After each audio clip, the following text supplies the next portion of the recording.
한번 주위를 둘러보시면서 인사 나누실 때에요. 어떤 반찬을 제일 좋아하시나요? 한번 인사 나눠볼까요? 네, 어떤 반찬 제일 좋아하시나요? 네. 네, 이 기회에 옆 사람이 뭘 좋아하는지도 한번 들어보셨으면 좋겠습니다. 네. 사실 오늘 설교를 준비하면서 설교 초안에 제가 썼던 설교 제목은요, 하나님의 반찬 투정이었습니다. 오늘 본문은 6절에서 하나님이 반찬 투정하시면서 시작을 하고요. 10절에서 상을 엎어버려 달라라고 외치는 것으로 끝이 나고 있습니다. 내가 네 애비다 이놈아 이렇게 얘기하면서 밥상을 이따위로 차려오냐라는 이야기로 시작하는 게 이제 6절부터 시작하는 이야기고요. 그리고 10절에서는 문 닫아라 이따위 반찬 들여올 바에는 그냥 아예 차려오지를 말든지 라고 이야기를 하면서 누가 좀 이것 좀 예배당 좀 닫아달라 라고 외치는 하나님의 모습으로 끝이 나고 있습니다. 하나님은 어떤 반찬을 좋아하실까요? 어떤 예배를 드려야 하나님은 행복해 하실까요? 우리는 그냥 나와주면 하나님이 당연히 좋아할 거라고 생각을 하는데 오늘 본문을 보면 하나님이 지금 예배 드리는 걸로 충분하지 않다라고 이야기하는 거거든요. 왜냐하면 제사장들한테 얘기했을 때 제사장들이 약간 띠용했습니다. 이게 무슨 말이에요? 라는 말을 반복하고 있어요. 우리가 어떻게 주님의 이름 멸시했습니까? 그리고 우리가 어떻게 주님을 더럽게 했습니까? 라고 이야기하면서 상상도 못하는 상황을 그리고 있다라는 거죠. 왜냐? 제사장들은 이때에도요, 매일매일마다 자기를 찾아오는 사람을 예배자로 세우기 위하여 재물을 해체하고 노동을 하고 피를 뒤집어 쓰고 그걸 또 닦고 엄청 열심히 예배를 드리고 있었기 때문이에요. 하지만 하나님께서는 열심히 드리는 게 중요하지 않다.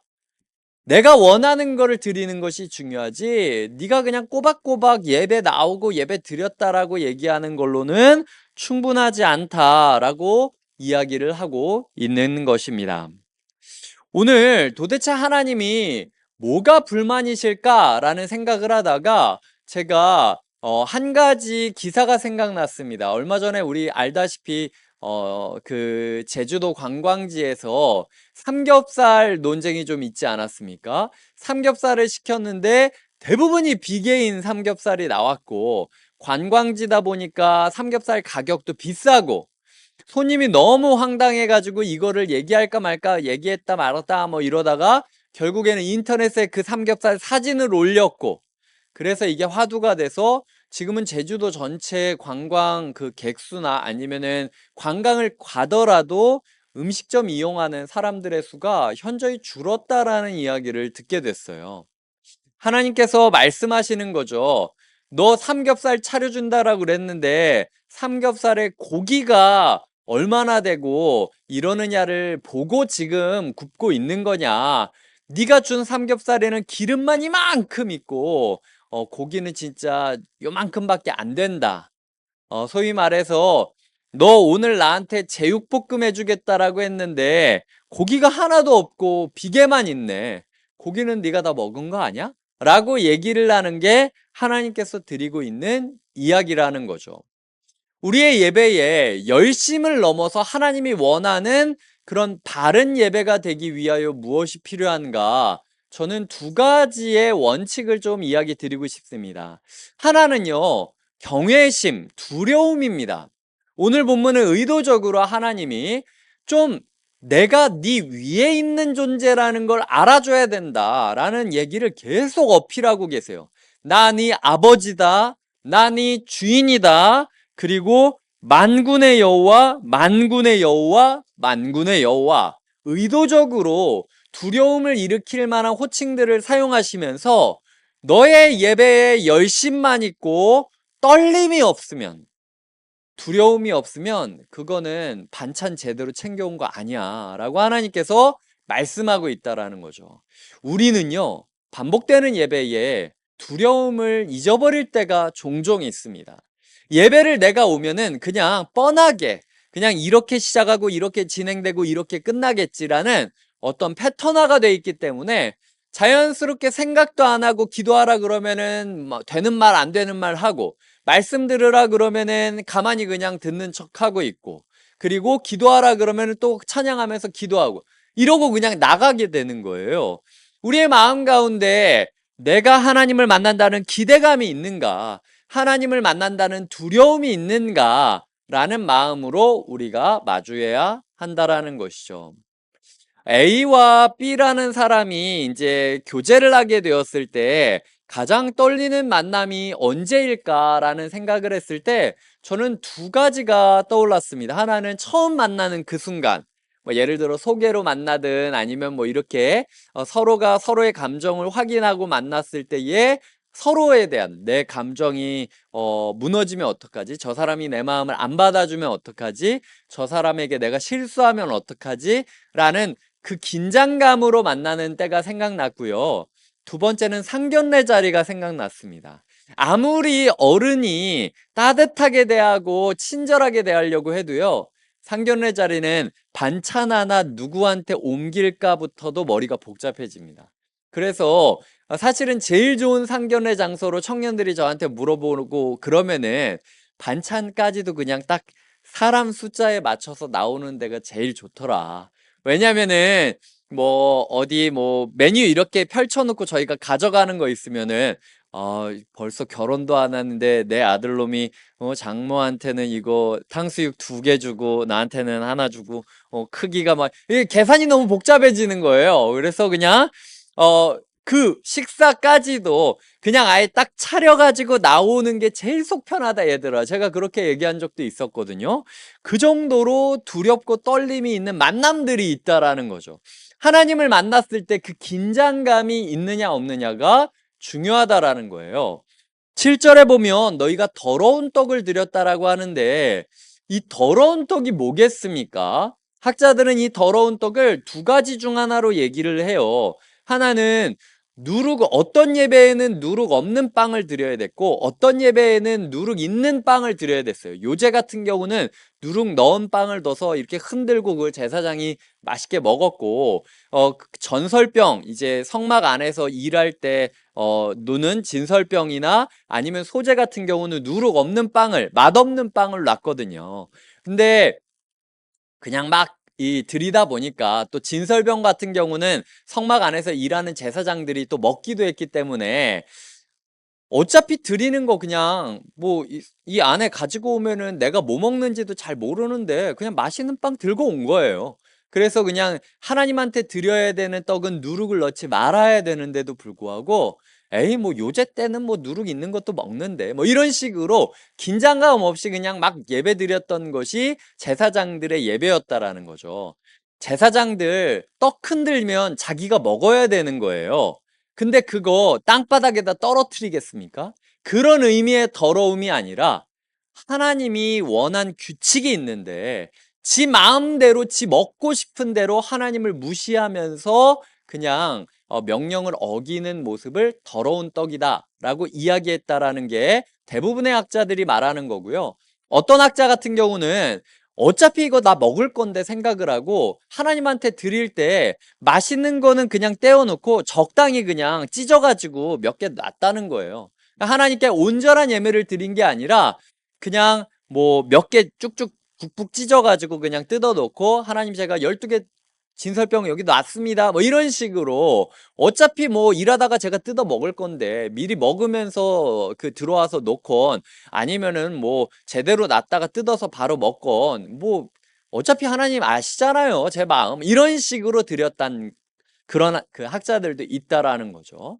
어쨌든 우리의 예배 가운데 열심만 있고 긴장감, 두려움, 떨림, 설레임이 없는 예배라면 그 예배는 하나님이 반찬 투정하시고 상을 엎어버리시는 예배다라는 게 첫 번째 교훈이고요. 두 번째로는 8절에 보면 눈머니 생재물, 저는 것, 병든 것이라는 표현이 등장하고 있습니다. 그러니까 부족한 예배 제물을 흠결 있는 예배 제물을 드렸다라는 거예요. 이게 무슨 뜻이냐면 그 제사장들의 수입은요 재물을 가지고 와야만 그것 중에 일부를 가지고 먹고 살 수 있었어요. 그런데 제사장이 너무 엄격하게 이건 안 돼, 이거는 돼, 이거는 바꿔와, 뭐 이런 식으로 얘기를 하면 사람들이 안 갖고 오게 되는 거죠. 아유, 안 드려. 예배 안 드려. 우리 목사님 맨날 엄격하게 이거 뭐 이렇게 안 드리면 예배 아니라고, 내 교회가 여기밖에 없나? 이런 식의 생각을 하면서 이럴 바에는 내가 뭐 왜 드려? 1년에 한 번 그냥 성탄이나 뭐 송구영신 이런 것처럼 6월절이나 뭐 이럴 때만 와서 예배 드리지 뭐. 굳이 뭐 매번 와가지고 죄책감 느낄 때마다 예배 드릴 필요 있겠어? 이런 식으로 예배가 위축되니까 솔직히 말해서 제사장이 먹고 살려고 그냥 받아주는 거예요. 성도님들이 예배 대충 드리는데도 집사님 그렇게 예배 드리면 안 되죠 라고 얘기를 하면 상처받아서 안 올까봐, 혹은 헌금 안 낼까봐, 뭐 이런 식의 이야기들이 있어서, 그래서 결국은 내가 힘들어질까봐 그냥 좋은 게 좋은 거지 뭐 라는 식으로 성도님들이 형편없이 드리고 있는 예배 부분에 있어서 전혀 터치하지 않고 그저 그냥 많이, 뭐든 좋으니까 많이 가져오십시오, 그러면은 제 수입도 많이 늘어나는 거 아닙니까? 라는 식의 이야기가 지금 이 눈먼 희생제물 저는 것 병든 것 이야기를 하는 거예요. 어차피 제사장 입장에서는 눈이 멀었어도 상관없죠. 내가 눈 먹는 거 아니잖아요. 그 재물 나머지 태울 거 태우고 나는 고기 부분만 뜯어서 먹게 되는 거니까 그냥 눈 먼 거 가져와라, 하나님이 이해해 주실 거다.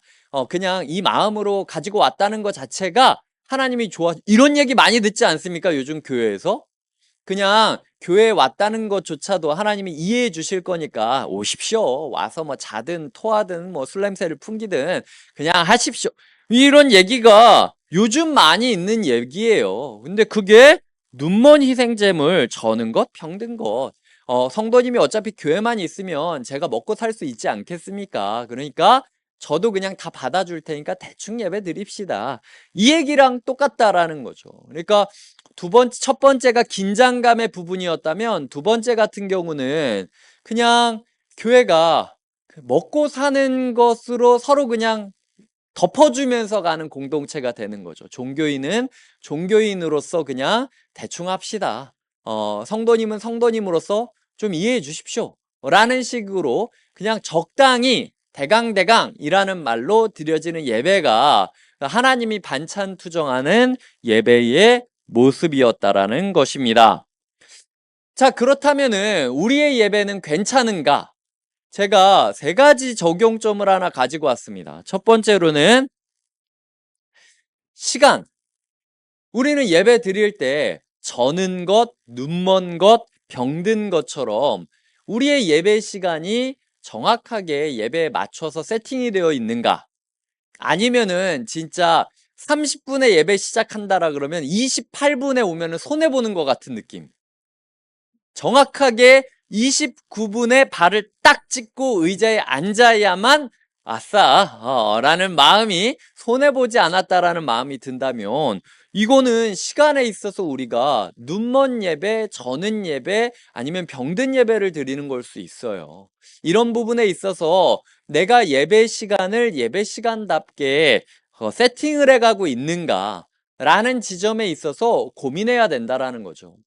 예전에 제가 부교육자로 섬길 때 항상 담임 목사님이 얘기하셨습니다. 주일 예배를 준비하는 사람은 토요일부터 예배가 시작되는 거라고.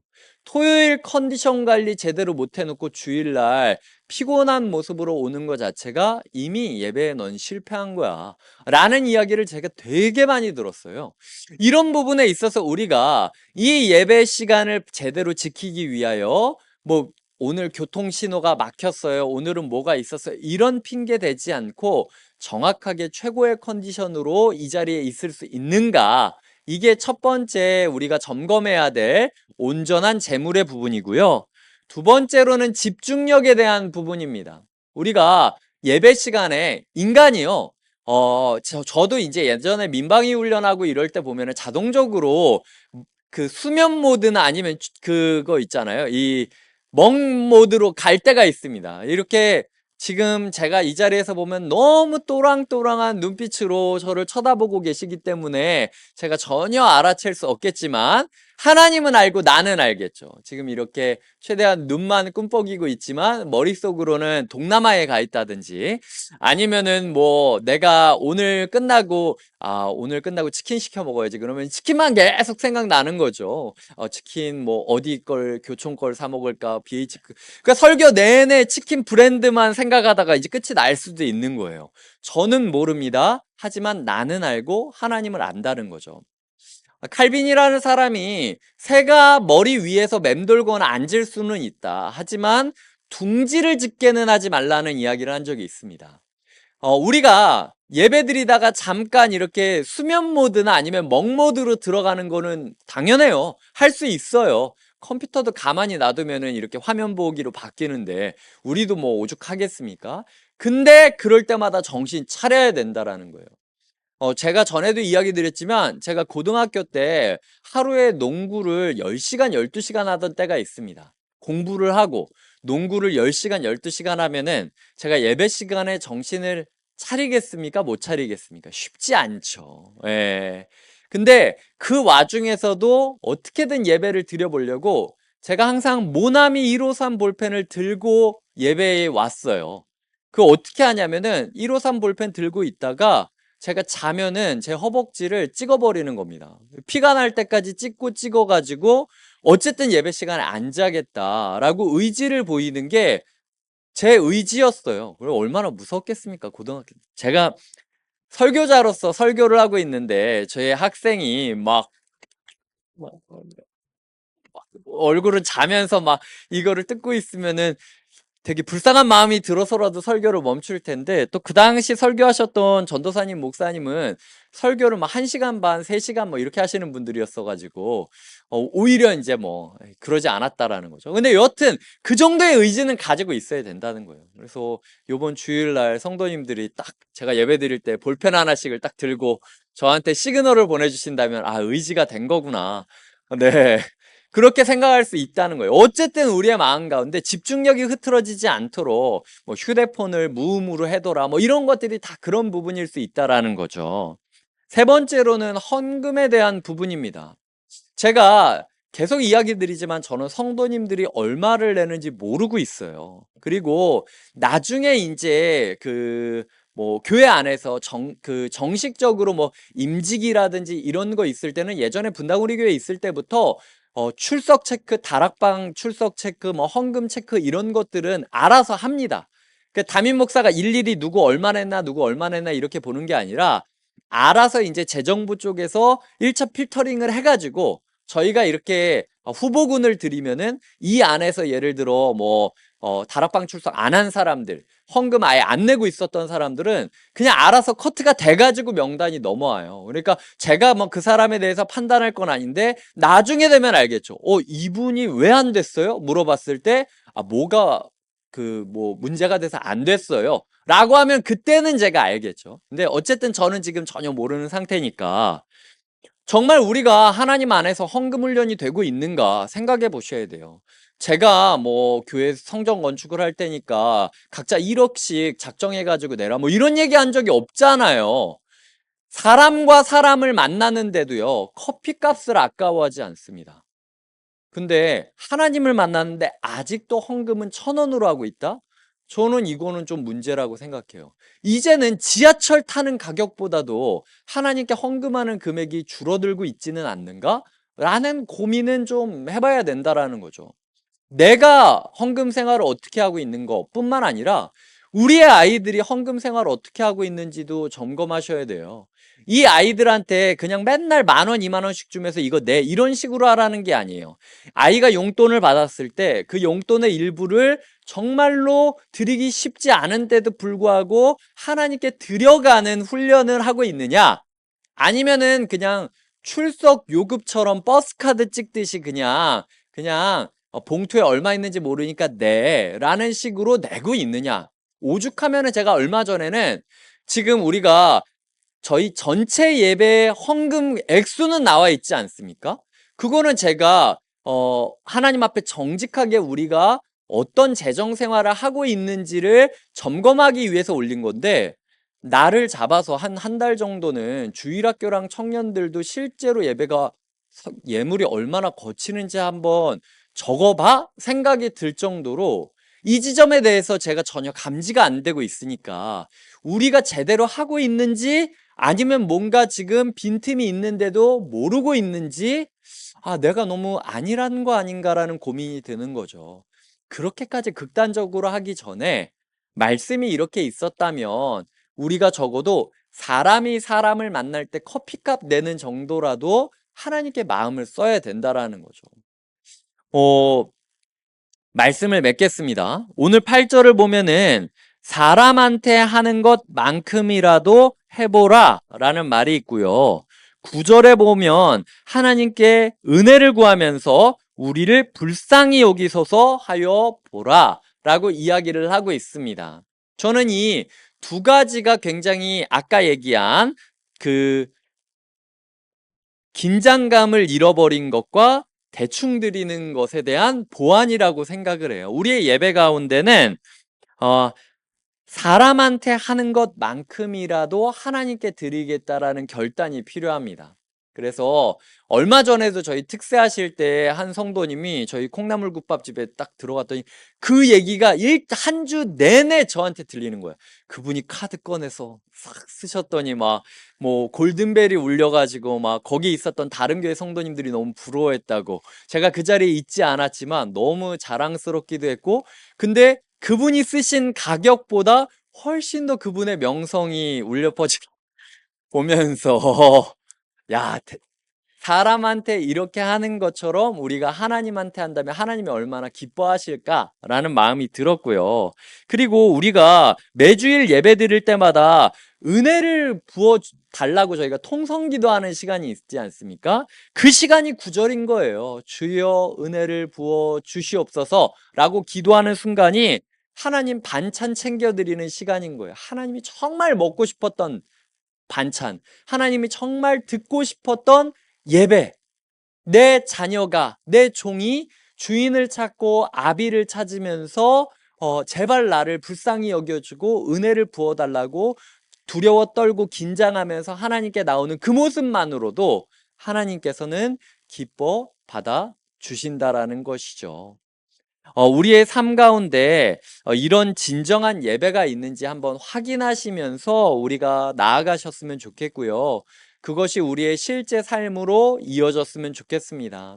오늘도 많은 성도님들이 빵과 간식들과 음료를 가지고 오셨고, 저도 오늘 와서 들었는데, 오늘 빵 같은 경우는 또 한 성도님이 그냥 가격을 치르고 가셨다고 하더라고요. 그래서 이거 같은 경우는 교회에서 하는 게 아니라 그냥 그분이 무명의 마음으로 그냥 감사를 담아서 하나님께 그냥 드렸다라고. 그냥 이런 모습들이 저한테는 굉장히 큰 감사고 기쁨인 것 같아요. 그래서 우리의 마음 가운데 서로를 향한 이런 환대의 마음이 있고 하나님을 향해 드리고 싶은 자발적인 환대의 마음이 있는 그런 풍성한 반찬이 넘치는 공동체가 됐으면 좋겠습니다.